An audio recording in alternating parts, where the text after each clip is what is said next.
एवं बिहार के विकास के लिए समर्पित हमारे लाडले मुख्यमंत्री नीतीश कुमार जी। नमस्कार, आदाब, सत श्री अकाल, जय भीम, जोहार। मेरा नाम है नवीन कुमार। मोदी लगभग गिड़गिड़ा रहे थे, तो आखिर क्या हुआ कि प्रधानमंत्री नरेंद्र मोदी को नीतीश कुमार की ऐसी खुशामद करनी पड़ी। ऐसी चिरौरी तो उन्होंने आज तक भाजपा के किसी मुख्यमंत्री की नहीं की। तो क्या भाजपा टेंशन में है? क्योंकि नीतीश दोनों हाथों में लड्डू लेकर चलने वाले नेता हैं। ऐसा नेता तो पूरे इतिहास में ही नहीं हुआ जिसे सीएम बनाने के लिए विपक्ष भी छटपटा रहा हो। और नीतीश कुमार की इसी स्वीकार्यता ने मोदी के पसीने छुड़ा रखे हैं। और जो थोड़ा बहुत इत्मीनान बचा हुआ था भी, उसे नीतीश कुमार के बेटे ने हवा कर दिया है। प्रधानमंत्री बिहार आए थे और उन्होंने आपके आपके पिता को भी लाडले मुख्यमंत्री बताया है। हाँ, तो गठबंधन है तो बोलेंगे ही अच्छा है। नीतीश कुमार के बेटे निशांत कुमार ने ऐसे जताया जैसे मोदी ने कोई एहसान नहीं किया है। उनकी मजबूरी है कि बिहार में नीतीश को अपना नेता माने। नतीजा, निशांत कुमार के ताजा बयान ने ऐसी हलचल मचाई कि भाजपा के नेताओं की ऊपर की सांस ऊपर और नीचे की सांस नीचे। जी, कहते हैं नीतीश कुमार को जो जाने सो जाने, मतलब उन्हें समझना इतना आसान नहीं है। वो जितना ऊपर नजर आते हैं उससे कहीं ज्यादा धंसे हुए। निशांत कुमार की अचानक बढ़ी सक्रियता के पीछे क्या खेल है, इसे नीतीश कुमार के अलावा कोई नहीं जानता। अपनी मां की जयंती पर श्रद्धांजलि अर्पित करने पहुंचे निशांत कुमार ने इस बात को लेकर खुशी जताई कि पीएम मोदी ने भागलपुर की रैली में उनके पिता और सीएम नीतीश कुमार को लाडले कहकर संबोधित किया। लेकिन इसके बाद उन्होंने जो कहा, असल राजनीति उसमें छिपी हुई है। आप मीडिया के माध्यम से इस राज्य के सारे युवाओं को, वृद्ध उम्र के हर तबके के लोगों को आह्वान करते हैं कि वोट करें। विकास किया है पिताजी ने। पिछले बार आप लोगों ने 43 सीट दे दिया, तब भी उन्होंने विकास का क्रम जारी रखा। तो इस बार थोड़ा सीट बढ़ाना मांगता है ताकि आगे भी पिताजी विकास जारी रखें। देखिए कि भाजपा और जेडीयू के बीच के मामले में नीतीश कुमार के बेटे का खुलकर यह ऐलान कर देना कि भाजपा के सामने इसके अलावा कोई विकल्प नहीं कि उनके पिता को अपना बड़ा भाई माने, बहुतों को चौंका रहा है और बहुतों को यह बात खल रही है। सीएम के बेटे के बयान पर एनडीए में हर कोई अचंभित है, लेकिन जिस पर मोदी से लेकर अमित शाह और जेपी नड्डा तक के कान खड़े हो गए हैं, जरा वो वाली बात भी सुन लीजिए।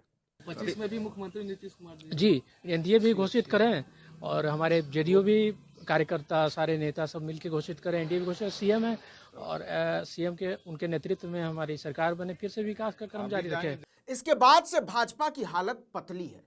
गौर कीजिए, प्रधानमंत्री नरेंद्र मोदी ने नीतीश कुमार को लाडले भले कहा हो, लेकिन यह नहीं कहा कि अगर एनडीए की जीत हुई तो वही राज्य के अगले मुख्यमंत्री होंगे।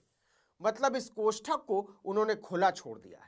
बिहार के लोकप्रिय एवं बिहार के विकास के लिए समर्पित हमारे लाडले मुख्यमंत्री नीतीश कुमार जी।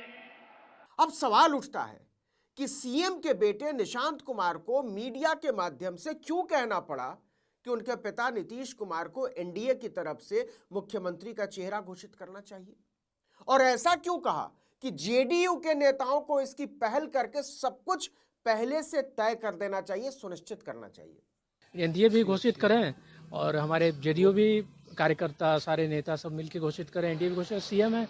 दरअसल कुछ महीने पहले, याद कीजिए, केंद्रीय गृह मंत्री अमित शाह ने एक टीवी शो में बिहार में एनडीए के सीएम फेस के सवाल पर कहा था कि यह फैसला बीजेपी और जेडीयू के लोग मिलकर तय करेंगे। इसके कुछ घंटों के बाद ही बिहार के उप मुख्यमंत्री विजय कुमार सिन्हा ने बिहार में बीजेपी की अकेले पूर्ण बहुमत की सरकार बनाकर अटल बिहारी वाजपेयी को श्रद्धांजलि देने की बात कही थी। इस पर नीतीश कुमार इस कदर तमतमा उठे थे कि दिल्ली से पटना तक पूरी भाजपा उन्हें मनाने में जुट गई थी। जेडीयू ने पार्टी कार्यालय के बाहर नीतीश कुमार के ही नेतृत्व में फिर से चुनाव में उतरने के पोस्टर लगा दिए थे। बीजेपी की घबराहट तब और बढ़ गई जब आरजेडी चीफ लालू प्रसाद यादव ने एक यूट्यूब चैनल से बातचीत में कह दिया कि नीतीश कुमार के लिए उनके दरवाजे खुले हुए हैं और अगर वो एनडीए से अलग होते हैं तो उनके साथ मिलकर काम करने के लिए हम तैयार हैं। लालू का यह बयान तेजस्वी यादव के उस बयान के 2 दिन बाद आता है जिसमें उन्होंने कहा था कि नीतीश कुमार अविश्वसनीय हो चुके हैं और फिर से साथ आने का सवाल ही नहीं उठता। यह सब चल ही रहा होता है कि दिल्ली में बीजेपी केजरीवाल को सत्ता से बाहर कर देती है। भाजपा दिल्ली की नवनिर्वाचित मुख्यमंत्री रेखा गुप्ता के शपथ ग्रहण समारोह में अपने सारे मुख्यमंत्रियों और उप मुख्यमंत्रियों का जमावड़ा लगाती है, मजमा, शक्ति प्रदर्शन। लेकिन नीतीश कुमार आमंत्रण के बावजूद गच्चा दे देते हैं। यहां गौर करने वाली बात यह है कि रेखा गुप्ता के शपथ ग्रहण समारोह से ठीक एक दिन पहले नीतीश ने दिल्ली पहुंचकर पीएम मोदी से मुलाकात की थी। उसी दिन शाम को आरजेडी के वरिष्ठ विधायक भाई वीरेंद्र ने मीडिया में कहा कि नीतीश कुमार उनके साथ आने वाले, इसलिए रेखा वर्मा के शपथ ग्रहण में नहीं गए। कहां से आएंगे? मुख्यमंत्री आज नहीं गए शपथ ग्रहण में दिल्ली। कौन नहीं गए? नीतीश कुमार आज दिल्ली नहीं गए। नीतीश कुमार जी तो हमारे साथ आने वाले हैं, तो कहां से जाएंगे वहां पे? इसके बाद भाजपा में खलबली मच जाती है, लेकिन वो जुबान नहीं खोलती। इसके केवल एक हफ्ते बाद नरेंद्र मोदी नीतीश कुमार को जब सबसे लाडले मुख्यमंत्री कहकर संबोधित करते हैं तो इस सियासत में खुशामद की बू आती है। और इसके अगले ही दिन नीतीश कुमार के बेटे का यह कह देना कि सबको मिलकर नीतीश कुमार को मुख्यमंत्री का चेहरा घोषित कर देना चाहिए, बहुत कुछ कह देता है। आपको बता दें कि नीतीश कुमार बड़े महीन नेता हैं।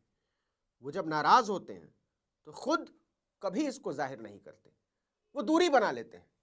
नीतीश भाजपा के साझेदारों में इकलौते ऐसे नेता हैं जो पटना आने के बावजूद जेपी नड्डा से लेकर अमित शाह तक से मिलने से इनकार कर सकते हैं। नीतीश की नाराजगी पर जेडीयू के दूसरे नेताओं को भाजपा पर हमला बोलने के लिए आगे किया जाता है। बेटे निशांत कुमार के बयान को भी इसी कड़ी से जोड़कर देखा जा रहा है। अब सवाल उठ रहा है कि बेटे निशांत कुमार को मीडिया में आकर क्यों कहना पड़ा कि एनडीए के तमाम दलों, जिसमें जेडीयू भी शामिल है, चिराग पासवान की पार्टी है, सबको साफ कर देना चाहिए कि नीतीश कुमार ही चुनाव में गठबंधन का चेहरा होंगे। एनडीए भी घोषित करें और हमारे जेडीयू भी कार्यकर्ता, सारे नेता सब मिलकर घोषित करें, एनडीए भी घोषित, सीएम है। यहाँ एक बात और गौर करने वाली है, नीतीश कुमार के 49 साल के बेटे निशांत कुमार कम ही मौकों पर मीडिया के सामने आते हैं, लेकिन इस बार वो बेहद सक्रिय हैं और लगातार नीतीश कुमार के लिए वोट मांगने की बात कर रहे हैं। इसके अलावा उन्होंने पहली बार जेडीयू को हमारी पार्टी कहकर संबोधित किया। सुनिएगा। एनडीए भी घोषित करें और हमारे जेडीयू भी, एनडीए भी घोषित करें और हमारे जेडीयू भी, एनडीए भी घोषित करें और हमारे जेडीयू भी। ये भाषा जेडीयू के भीतर भी कई सवालों को जन्म दे रही है। क्या नीतीश कुमार अपने बेटे को उत्तराधिकार के लिए भी तैयार कर रहे हैं? देखिए कि जन स्वराज के प्रमुख प्रशांत किशोर और आरजेडी की सांसद मीसा भारती दावा कर रही हैं कि नीतीश कुमार एक बार फिर से सीएम की कुर्सी पर नहीं बैठ पाएंगे। तो सीएम की कुर्सी पर बैठने कौन जा रहा है? और भाजपा सबसे लाडले मुख्यमंत्री का नाम क्यों घोषित नहीं कर रही है चेहरे के तौर पर? सबको लग रहा है कि नीतीश कुमार पर्दे के पीछे से कोई बहुत बड़ा खेल खेल रहे हैं, जिसकी भनक नरेंद्र मोदी और अमित शाह तक को नहीं है। लेकिन क्या यह संभव है? इस वीडियो में इतना ही, लेकिन अगर आपने आर्टिकल 19 इंडिया को अब तक सब्सक्राइब नहीं किया तो फौरन कर दीजिए, बेल आइकॉन दबाइए, घंटी जैसी आकृति, लाइक कीजिए और कमेंट करके बताइए हमारा वीडियो आपको कैसा लगा। हमारा ट्विटर हैंडल है आर्टिकल 19_इंडिया और मेरा ट्विटर हैंडल है नवीन जर्नलिस्ट। नमस्कार।